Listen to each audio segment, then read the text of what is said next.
আমাকে নিয়ে প্রেমের গুঞ্জন রোড আজকে থেকে না, বিয়ে তো করতেই চাচ্ছি, বিয়ে কেন করতে চাইবো না। আমরা যারা পপুলার সেলিব্রিটি মানে কোঠায় আছি, তাদেরকে নিয়ে লিখতে পারলে তাদের ভিউজ বাড়ে। সুলতানরা কি কখনো চাপে পড়ে নাকি?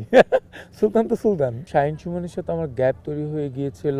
এখন আমার ডিরেক্টররা যদি আমার আর মাহিকে একসাথে কাস্ট না করে, আমাদের কিছু করার থাকে না। আমাকে যারা আমার পারিশ্রমিক দিয়ে না নিবে, আমি তাদের সাথে, তারা আমাকে নেওয়ার দরকার নেই। আমি কারোর সাথে কম্প্রোমাইজ করতে রাজি না। আমার তো এটা কাজ না যে আমি নিজেকে বলবো আমি সুপারস্টার। আমি শাকিব ভাইকে 100-এ 100 দিব।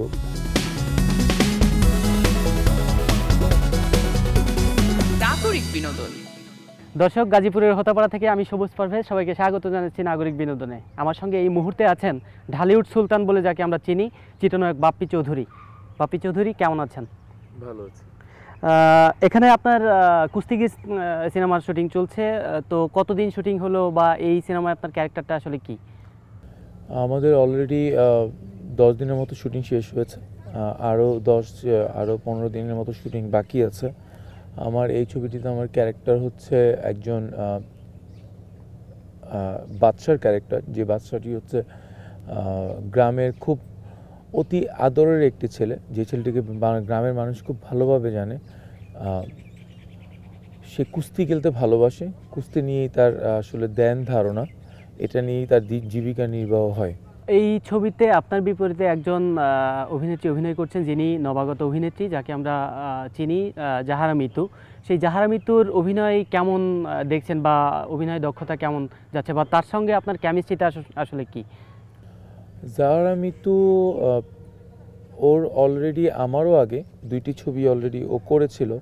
একটি আমাদের সিনিয়র যারা, তাদের সাথে একটি করেছিল ও কমান্ডো, আরেকটি করেছে আগুন।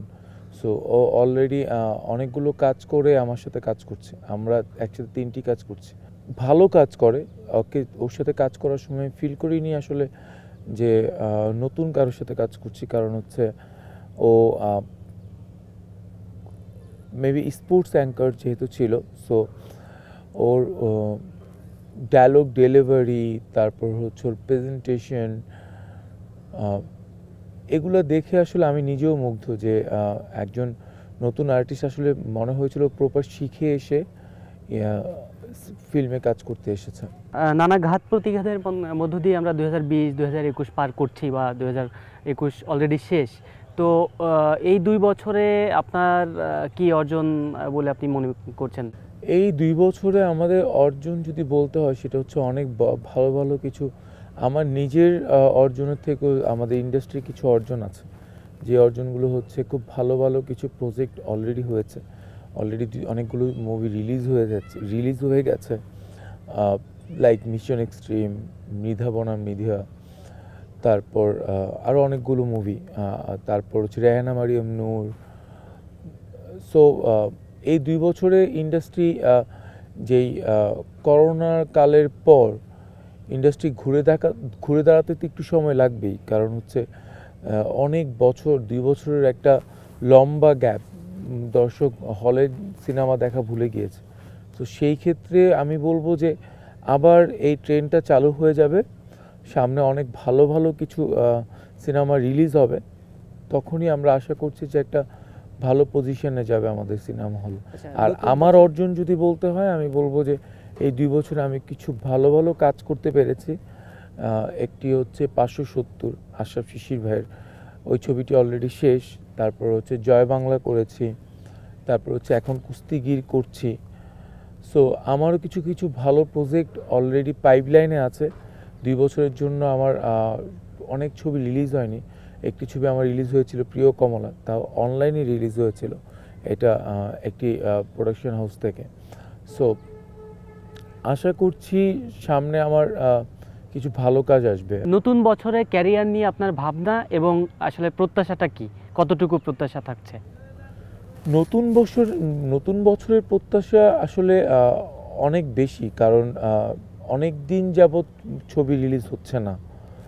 সো সেই ক্ষেত্রে আমার যেই ছবিগুলো পাইপলাইনে আছে, ওই ছবিগুলো রিলিজ হবে, যেন আবার হলে যান, আমার প্রজেক্টগুলো দেখুক, এবং আমার পাশে আমার ভাইদের প্রজেক্টগুলো দেখুক, আমাদের ইন্ডাস্ট্রির প্রজেক্টগুলো দেখুক। তাহলে আসলে আমাদের ইন্ডাস্ট্রির প্রত্যাশা পূরণ হবে, সাথে আমারও। আপনি সম্প্রতি যুক্তরাষ্ট্র থেকে ফিরেছেন, হুম। অবসর সময়টা আসলে কেমন কাটলো যুক্তরাষ্ট্রে? অনেক ভালো কেটেছে, কারণ আমার আসলে দেশের বাইরে অতটা সময় কাটে না, আমি অনেক সময় ধরে আসলে থাকতে পারি না। এই প্রথম আমি সম্ভবত 15 থেকে 16 দিন ছিলাম। এবার সময়টা ভালো কেটেছে, কারণ হচ্ছে এবার আমি একটি প্রোগ্রামে গিয়েছিলাম, ঢালিউড অ্যাওয়ার্ড, ওখানে একদিন ছিলাম। দেন আমার প্ল্যান ছিল আমি একটু ঘুরে বেড়াবো, আমি বিভিন্ন স্টেটে গিয়েছিলাম ওখানে। দেন আমার কাছে মনে হয়েছিল একটা ভালো উইকেন্ড কাটানো পসিবল হয়েছিল আমার পক্ষ থেকে, কারণ হচ্ছে আমি বাংলাদেশে সবসময় কাজেই থাকি। লাইক আমার যদি শুটিং নাও থাকে, মানুষ বাসায় বসে থাকে, আমি সেটা করি না, আমি আমার অফিসে চলে যাই। কারণ হচ্ছে আমাদের যে বিজনেস আছে, যেটা আমাদের ফ্যামিলি বিজনেস, সেখানে জয়েন করি। সেই ক্ষেত্রে ওখানে যে একটা পারফেক্ট উইকেন্ড কাটিয়েছি, লাইক ভালো একটা রিফ্রেশ হলো। শাহিন সুমনের হাত ধরে আপনার ঢালিউডে যাত্রা শুরু বা চলচ্চিত্র ইন্ডাস্ট্রিতে যাত্রা শুরু। তো সেই শাহিন সুমনের সঙ্গে আপনি অনেকগুলো কাজ করেছেন ইতিমধ্যেই, সেগুলো দর্শকপ্রিয়তা পেয়েছে। হ্যাঁ। তো আমার প্রশ্ন হচ্ছে, শাহিন সুমনের সঙ্গে আপনার দীর্ঘ একটা গ্যাপ ছিল, এটা আসলে কেন? এটার কারণ শাহিন সুমনের সাথে আমার গ্যাপ তৈরি হয়ে গিয়েছিল, এর কারণ আমাদের অনেক সময় শিডিউলে প্রবলেম হয়েছিল। দেন আমরা যে কাজগুলো করব হয়তো বা কাজের সাথে আমাদের টাইমিংটা ম্যাচ হচ্ছিল না, এর জন্যই আসলে আমাদের আলটিমেটলি গ্যাপটা তৈরি হয়। আর আমরা 2014 পর্যন্ত সুমন ভাইয়ের পর্যন্ত কাজ করেছি, শাহিন ভাইয়ের সাথে গ্যাপটা এই কারণেই তৈরি হয়েছে মূলত। এবার যখন কাজের প্ল্যানটা হয়েছে, আমাদের মধ্যে সুন্দর কথা ছিল, সেটা হচ্ছে তুই কাজ করবি, কেমনে কাজ করবি সেটা জানি না, তুই 22 তারিখে জয়েন করবি। আমি বলেছিলাম ভাইয়া আমি 7-8 দিন পরে করি। বলে এইরকম করে করে আমাদের অনেক গ্যাপ তৈরি হয়ে যায়, গ্যাপ তৈরি হয়ে গেছেও। সো আমি চলে যাব, তুই আমেরিকাতে যেদিন আসবি সেদিন এসে জয়েন করবি। সো তুই কুস্তিগির, তুই এসে যখন জয়েন করবি তখন থেকে তোর শুটিং স্টার্ট। দর্শকরা কি তাহলে শাহিন সুমনের সাথে এরপরে পর্যায়ক্রমে সিনেমা দেখতে পাচ্ছে আপনার? ইনশাল্লাহ আমাদের একাধিক সিনেমা দেখতে পাবে। আমাদের এই সিনেমার মধ্যেই আরও অনেকগুলো প্রজেক্টের প্ল্যান হতে পারে, অলরেডি আমরা সেই ব্যাপারে ডিসকাস করছি।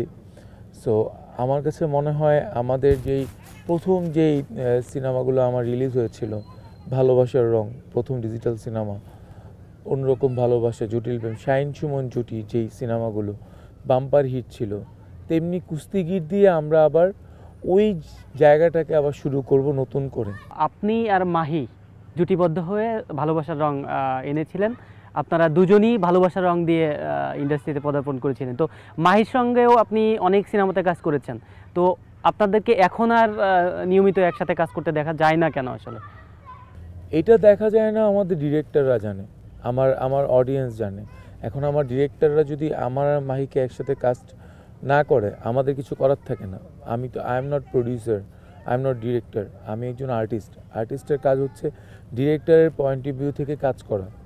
সো আমাকে যখন মাহির সাথে কাজ করতে বলা হবে বা আমাদের মধ্যে ব্যাটে বলে মিলে যাবে, আমি অবশ্যই কাজ করব। আপনার কি মনে হয় না যে মাহির সঙ্গে জুটি বেঁধে যদি আপনি পর্যায়ক্রমে কাজ করতে পারতেন বা একাধিক কাজ করতে পারতেন, আপনাদের জনপ্রিয়তাটা আরও এগিয়ে যেত বা আপনাদের গ্রহণযোগ্যতাটা যতটুকু আছে অবশ্যই ভালো আছে, বাট আরও বেশি হতে পারতো? জুটি প্রথা আমি বিশ্বাস করি, জুটি প্রথা না হলে বাপ্পি মাহির জন্ম হতো না, জুটি প্রথা না হলে রিয়াজ শাবনুর জন্ম হতো না। সো সেই ক্ষেত্রে আমি বলবো যে অবশ্যই আমি আসলেই কাজ করতে চাই। আমাদের দুজনের একটা অডিয়েন্স আছে, ওরও একটা অডিয়েন্স আছে, আমারও একটা অডিয়েন্স আছে। যখন অডিয়েন্সটা ক্র্যাশ করে তখন একটু ভাঙা হয় দর্শক। আমি আসলেই চাই যে আমরা দুজন যদি আবার অনেক দিন পর লাইক একটা ভালোবাসার রং 2 বানানো যায় বা নতুন একটা রিমেক ক্রিয়েট করা যায়, কারণ আমাদের দীর্ঘ অনেক বছর গ্যাপ, যদি আমরা একসাথে কাজ করি অবশ্যই ভালো কিছু হবে। আচ্ছা, সম্প্রতি আপনি যুক্তরাষ্ট্র থেকে ফিরেছেন, তো গুঞ্জন রয়েছে ইন্ডাস্ট্রিতে যে ঢালিউড তারকারা এখন যুক্তরাষ্ট্রে নাগরিকত্ব পাওয়ার লড়াইয়ে নেমেছেন। তো আপনার বিষয়টা আসলে একটু জানতে চাই। না, আমি অ্যাপ্লাই করিনি, কারণ আমার যুক্তরাষ্ট্রে যাওয়ার জন্য যেই প্রসিডিউর সেটা আমার আছে। আমার 2026 সাল পর্যন্ত মনে হয় আমার ওদের এন্ট্রি সব কিছুই আমার আছে মাল্টিপল করা। সো আমার ইমিগ্রেন্ট বা ওরকম কোনো প্ল্যান এখন পর্যন্ত তৈরি হয়নি। তৈরি হলে অবশ্যই আপনারা জানবেন। তারকাদের এই বিদেশে স্থায়ী হওয়ার বিষয়টা আপনি আসলে একজন তারকা হিসাবে কিভাবে দেখছেন? আমার মতে হ্যাঁ, আমরা উইকেন্ড কাটাতে পারি ওখানে যে, বাট আমাদের দেশে অনেক কিছু দেয়ার আছে দেশকে। আমরা যারা তারকা, কারণ আমরা আজকে তারকা হয়ে উঠেছি আমাদের দর্শকদের জন্য। সো আমার যদি পার্সোনাল অপিনিয়ন কেউ জানতে চায়, আমি যদি ওই দেশে বা অন্য কোনো দেশে আমি ওখানে স্থায়ীভাবে থাকার প্ল্যানও করি, আমার দেশটার জন্য আমি অবশ্যই এখানে কিছু করব। ঢাকাই সিনেমায় একটা গুঞ্জন সম্প্রতি আমরা লক্ষ্য করছি আপনাকে নিয়ে, যে যুক্তরাষ্ট্র প্রবাসী এক মেয়ের সঙ্গে আপনার প্রেম হয়েছে, সেখানে তাকে বিয়ে করে আপনি খুব শীঘ্রই স্থায়ী হবেন। আসলে এটা কি শুধুই গুঞ্জন নাকি বাস্তবতা কিছু আছে? গুঞ্জন তো গুঞ্জন, যারা বলে এরা আসলে অসুস্থ। কারণ হচ্ছে এদেরকে অসুস্থ ছাড়া কিছু বলার নাই। কারণ লাইক ওদের কাজ হচ্ছে লাইক নিজেদেরকে ইস্টাবলিশড করে তাদের ভিউয়ার বানানো। কারণ হচ্ছে আমরা যারা পপুলার সেলিব্রিটি মানে কোঠায় আছি, তাদেরকে নিয়ে লিখতে পারলে কিছু কিছু মানুষের তাদের ভিউজ বাড়ে, তাদের ফেসবুকের লাইক তাদের ফেসবুকটাই স্ট্রং হয়, তাদের ধারণা। অনেকে আছে অসুস্থ, আমার কাছে তাদেরকে অসুস্থ ছাড়া কিছু মনে হয় না। কারণ আমি যদি এমন কিছু করি, আমাকে নিয়ে প্রেমের গুঞ্জন রোড আজকে থেকে না, 2012 থেকেই এটা আমি শুনে আসছি, আমি যার সাথেই কাজ করছি। এতে আসলে আমার কিছু বলার নেই। আমার প্রত্যেকটা আর্টিস্টই আমার কাছে আসলে অনেক বেশি প্রিয়। আমি প্রত্যেকজনের ব্যাপারে একই কথা বলে আসতেছি, না এটা মিথ্যা, আমি প্রত্যেক জায়গায় তো মিথ্যেই বলবো। এখন আমার আর্টিস্ট যারা আছে, লাইক আমাকে নিয়ে যদি আমার নায়িকাকে নিয়ে প্রেমের গুঞ্জন বলা হয়, আমি বলবো হ্যাঁ, দ্যাটস গ্রেট। কারণ হচ্ছে আমাদের প্রেমের গুঞ্জন না হলে এত সুন্দর কেমিস্ট্রি তো আসলে আমরা ক্রিয়েট করতে পারছি না। কিছুদিন পর পরই আপনার প্রেম বিয়ে সংক্রান্ত নানা বিষয় শোনা যায়, আসলে গুঞ্জনই আমরা ধরেই নিচ্ছি। তো আসলে বিয়েটা কবে করছেন ঠিক, আর এমন কোনো প্ল্যানিং হয়েছে কিনা যে কাকে বিয়ে করবেন বা কবে বিয়ে করছেন? বয়স তো হয়ে গিয়েছে। এটা ভুল, বয়স হয়ে গেছে তাই বলে বিয়ে করতে হবে, নট লাইক দ্যাট। বিয়ের কোনো বয়স নেই। আপনাকে 50 বছর পরেও বিয়ে করা যায়, যদি আপনাকে অ্যাপ্রোপ্রিয়েট ওই সময় নিজেকে মনে হয় যে আমি বিয়ের জন্য এখন পারফেক্ট। সো বিয়ে করছি কবে? বিয়ে তো করতেই চাচ্ছি। বিয়ে কেন করতে চাইবো না? কারণ আমার প্ল্যান আছে যে আমি আমার বাচ্চা কাচ্চা নিয়ে খেলবো, আমার শুটিং স্পটে নিয়ে আসবো। সো ইচ্ছাটা আছে, কিন্তু এখন পর্যন্ত বিয়ের ভাবনাটা যতবারই করছি ততবারই পিছিয়ে যাচ্ছি। কারণ হচ্ছে ওর জন্য যে অ্যাপ্রোপ্রিয়েট যেই সার্কেলটা বা যে মেয়েটিকে আমার আসলে জীবন সঙ্গিনী করব, তাকে এখন আমি রেডি করতে পারিনি। তাকে রেডি করব, কারণ তাকে রেডি না করে আসলে নিয়ে আসলে হয়তোবা আমারও ক্র্যাশ হতে পারে, যেন আমি মানসিকভাবে শান্তিটা পাই। অনেকেই বলেন চিত্রনায়িকা অধরা খানের সাথে আপনার একটা সম্পর্ক আছে বা কথাবার্তা, এই ধরনের কথাবার্তা আমরা শুনতে পাই। আসলে আপনার ভক্ত দর্শকরা সত্যিটা জানতে চায় আপনার মুখ দিয়ে। আমার সাথে সবার একটা ভালো সম্পর্ক। এগুলো হচ্ছে মানুষের ক্রিয়েট করা, বললাম না, যারা অসুস্থ তারা ক্রিয়েট করে, দ্যাটস ইট। 3টা ছবিতে জাহারা মিতুর সাথে আপনার জুটিবদ্ধ হলেন আপনি। তো আপনাদের জুটি নিয়েও ইন্ডাস্ট্রিতে একটা গুঞ্জন আছে যে আপনাদের এই জুটির কারণে জাহারা মিতুর উপরে কোনো একটা নায়িকার চাপ আছে বা কোনো, আদেও আপনার উপরে কি কোনো চাপ আছে? আমি বাপ্পি, আমাকে চাপ দেওয়ার মানে মানে এগুলো নিয়ে আসলে আমি মানে থাকে না কিছু কিছু মানুষের ছোট লোক চিন্তা ভাবনা বা যাদের থেকে এই ব্যাপারগুলো আসতেছে, আমি শুনি আর হাসি। কারণ হচ্ছে এগুলো আমার কাছে ভিত্তিহীন, আমি এগুলো আসলে শুনতে, আর চাপের তো কথা আসলে বলতেই চাই না। সুলতানরা কি কখনো চাপে পড়ে নাকি? সুলতান তো সুলতান। অনেক দিন ধরে আপনাকে নিয়ে নানা গুঞ্জন শোনা যাচ্ছে, উপবিশ্বাসের সঙ্গে আপনাকে জড়িয়ে নানা কথাবার্তা আমরা শুনেছি। তো বিয়েটা আসলে করছেন না কেন? এখন পর্যন্ত আসলে কনফার্ম হয়নি যে আসলে আমি কাকে বিয়ে করব, বা তারাই মেয়ে দেখছে, মেয়ে ঠিক করলে আমি তাদের কথা বিয়ে করে ফেলবো। বিয়ে করছেন না, ফ্যামিলিগত কোনো চাপ নেই, তো আপনার সিনেমা হলে আপনার সিনেমা অনেক দিন ধরেই দেখা যায় না, এটা কি শুধুই করোনা নাকি অন্য কোনো অদৃশ্য শক্তি আছে বা অদৃশ্য কোনো ঝামেলা আছে? না, করোনাটাই একটা ফ্যাক্ট। আরেকটা হচ্ছে আমি তো বেসিক্যালি কমার্শিয়াল হিরো। আমার যেই ছবিগুলো রেডি আছে, আমার যশোর জিন্দাবাদ 2 রেডি আছে, আমার ডেঞ্জার জোন ছবিটি রেডি আছে, আমার প্রেমের বাঁধন ছবিটি রেডি আছে, ব্যাপারটা হচ্ছে যে আমার যে প্রোডাকশন হাউসগুলো তারা এখনও ছবিগুলো রিলিজ কেন দিচ্ছে না আমি একজ্যাক্ট জানি না, কারণ আমি চাইলেই কিন্তু বলতে পারবো না যে আমার ছবিটা আমার টাইমে রিলিজ হবে, কারণ আই এম নট প্রডিউসার। আমার কাজ হচ্ছে আমি একটা হ্যান্ডসাম অ্যামাউন্ট নিয়ে তাদের কাজটি শেষ করা। দিন শেষে আমার নামে ছবিটি যাচ্ছে ঠিক, বাট আমাদের আসলে এখানেও কিছু ব্যক্তি স্বাধীনতা দেওয়া উচিত, আমাদের স্বাধীনতা দেওয়া উচিত যে আমরাও বলতে পারবো এই ছবিটি রিলিজ হোক। ভরপুর বিনোদন দিতে আপনি সামনের বছর ব্যস্ত থাকবেন, এটাই আমরা প্রত্যাশা করি। তো আপনি যেমনটা বললেন যে আপনি একটা স্মার্ট পারিশ্রমিক নেন বা এরকম কিছু, আমি পারিশ্রমিকের বিষয়ে আসতে চাই। সেটা হলো আপনার পারিশ্রমিক নিয়ে অনেক পরিচালক প্রযোজকের অভিযোগ থাকে, বা আমার কাছে অনেকেই বলেছেন যে ওর পারিশ্রমিক হাই, চাহিদার তুলনায় ডিমান্ডটা ওর অনেক বেশি। এই বিষয়টা কিভাবে আসলে ব্যাখ্যা করবেন, কেন এইগুলা অভিযোগ ওঠে আপনার বিরুদ্ধে? আমাকে যারা আমার পারিশ্রমিক দিয়ে না নিবে আমি তাদের সাথে, তারা আমাকে নেওয়ার দরকার নেই। তারা আমাকে নিয়ে অভিযোগ ওঠাবে, এটা তাদের ব্যক্তিগত ব্যাপার। তারা আমাকে যদি অ্যাফোর্ড না করতে পারে তারা আমাকে নিয়ে কাজ করবে না। মানে তারা আমাকে অভিযোগ দিচ্ছে বা বেশি চাচ্ছে, নো নিড টু, মানে আমার নেওয়ার দরকার নেই আমাকে। সো আমি আমার জায়গা থেকে আমি যেটা সবসময় নিই আমি সেটাই নিব, আমার কাছে যেটা মনে হবে আমি সেটাই করব, এটা আমার ব্যক্তি স্বাধীনতা। হ্যাঁ, আমি যেটা করব সেটা হচ্ছে যে আমার ইন্ডাস্ট্রির স্বার্থে যদি আমার কাছে মনে হয় এই জায়গাটাতে আমার কাজ করার জায়গা, মানে এই জায়গাটাতে আমার ইচ্ছা হয়েছে যে আমি এখানে কমে কাজ করব, সেখানে আমি কমে কাজ করব। বাট আমি আমার জায়গা থেকে আসলে কখনো নড়ি না, আমি কারোর সাথে কম্প্রোমাইজ করতে রাজি না। আমি আমার জায়গায় অনেক বেশি স্ট্রিক্ট থাকতে ভালোবাসি। ইন্ডাস্ট্রিতে অনেক নায়ক আছে, শাকিব খান আছেন, আপনি আছেন, আরিফিন শুভ আছেন, অনেকেই আছেন আপনাদের সময়কার একসাথে যারা কাজ করছেন। আপনাকে যদি নাম্বারিং করতে বলা হয়, আপনি আপনার নিজের স্থানটা কত নাম্বারে রাখবেন? আমি সবার নিচে রাখবো। কেন? কারণ হচ্ছে আমি আসলে আমার কাছে মনে হয় আমি এখনো কিছু জানি না। না, অনেকেই তো বলেন যে আপনি দ্বিতীয় হিরো ঢাকাই সিনেমায়, তো আপনি কেন? এটা দর্শক বলবে, আমি কেন বলবো? এই যে অনেকে বলে তাদেরকে সাধুবাদ জানাই, আমি কেন বলবো? আমার তো এটা কাজ না যে আমি নিজেকে বলবো আমি সুপারস্টার, আমার তো বলার দরকার নেই। যারা যেসব দর্শকরা বলেন যে আপনি ইন্ডাস্ট্রির দ্বিতীয় হিরো, সেই সব দর্শকদের সূত্র ধরে আমি আপনাকে একটা প্রশ্ন করতে চাই। সেটা হলো, শাকিব খান 1 নাম্বার হিরো সবাই বলেন, আপনিও আমার কাছে একদিন স্বীকার করেছিলেন যে শাকিব খান 1 নাম্বার হিরো। তো শাকিব খান যদি 1 নাম্বার হিরো হয়ে কাজ করতে পারে, শাকিব খানের সঙ্গে যদি আপনার মার্কিং করতে বলা হয়, আপনি নিজেকে কত মার্ক দিবেন, শাকিব খানকে কত মার্ক দিবেন? আমি শাকিব ভাইকে 100-এ 100 দিব, কারণ হচ্ছে এই ইন্ডাস্ট্রিতে তার অবদান আমরা আসলে কেউ ভুলতে পারবো না। যদি কিংবদন্তি লোগো কাউকে লাগাতে দেওয়া হয়, হি ইজ মানে ওয়ান অফ দ্যাম, ঠিক আছে?